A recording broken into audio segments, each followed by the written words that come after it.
नमस्कार, पंचनामा न्यूज साठी मी संतोषी जगदाळे आपल्या सर्वांचे स्वागत करीत आहे। आपण पाहत आहात पंचनामा न्यूज। पंचनामा जेव्हा कळेल निकाल नव्हे न्याय मिळेल। आपण पाहूया सविस्तर बातमी। एक मराठा लाख मराठा, एक मराठा लाख मराठा। आरक्षण आमच्या हक्काचं, नाही कुणाच्या बापाचं। आरक्षण आमच्या हक्काचं, नाही कुणाच्या बापाचं। अरे कोण म्हणतोय देत नाही, घेतल्याशिवाय राहत नाही। अरे कोण म्हणतोय देत नाही, घेतल्याशिवाय राहत नाही। एक मराठा लाख मराठा, एक मराठा लाख मराठा।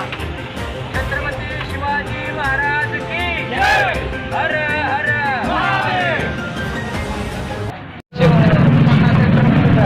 मराठ्यांच्या न्याय हक्कासाठी मराठा आरक्षणावरती जी स्थगिती आलेली आहे ती हटवावी आणि मराठा समाजाला न्याय द्यावा या मागणीसाठी आम्ही आज बुधवार दिनांक 10 फेब्रुवारीपासून आजपासून सुरुवात करतोय ठिय्या आंदोलनासाठी।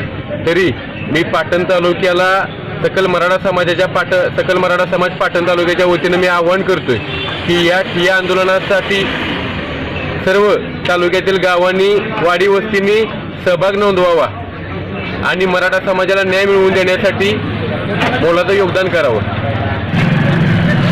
नमस्कार, आज या ठिकाणी पाटण तहसीलदार बाहेर पाटण तालुक्यातील तमाम मराठा बांधवांनी जे साखळी उपोषण हे आंदोलन चालू केलेलं आहे, या ठिकाणी मी शुभम उबाळे प्रहार जनशक्ती पक्ष तालुका अध्यक्ष या नात्याने मी जाहीर पाठिंबा देतो। खरं तर या सगळ्या गोष्टींचा विचार शासनानं आधीच करायला पाहिजे होता।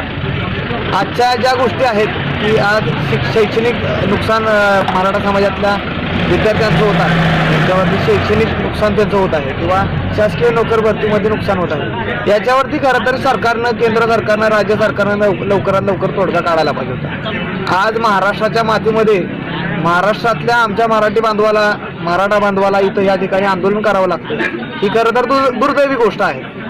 खरं तर या आंदोलनावरती, या सगळ्या प्रश्नांवरती सरकारनं लवकरात लवकर तोडगा काढून मराठा समाजाला न्याय मिळवून द्यायला पाहिजे। मी स्वतः या ठिकाणी शुभम उबाळे या आंदोलनाला जाहीर पाठिंबा देतो आणि या ठिकाणी यापुढे सुद्धा या आंदोलनाला आमचा जाहीर पाठिंबा राहील एवढं या ठिकाणी सांगितलं। सर्व साम्राज्य बांधवांना जय महाराष्ट्र। मी विवेकानंद बाबर, मराठा क्रांती मोर्चा राज्य समन्वय। आज पाटण या ठिकाणी, पश्चिम महाराष्ट्रात प्रथमतः पाटण या ठिकाणी जातीवंत मराठ्यांनी जे काय मराठा आरक्षणासाठी जे काय आंदोलन चालू केलेलं आहे, त्या आंदोलनाला जाहीर पाठिंबा देण्यासाठी राज्याच्या वतीनं मी स्वतः इथं हजर आहे।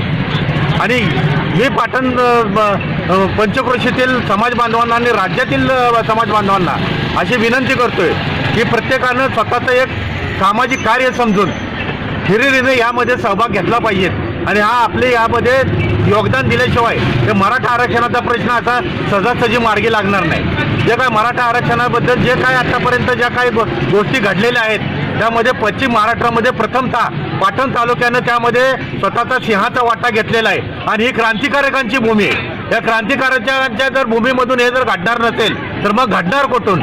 यासाठीच मी सातारहून या ठिकाणी या आंदोलनाला पाठिंबा देण्यासाठी आलेलो आहे। प्रत्येकानं आपला जातीवंत मराठ्यांना आपलं यामध्ये योगदान देऊन यामध्ये आपलं सहभाग नोंदवावा ही विनंती करतो।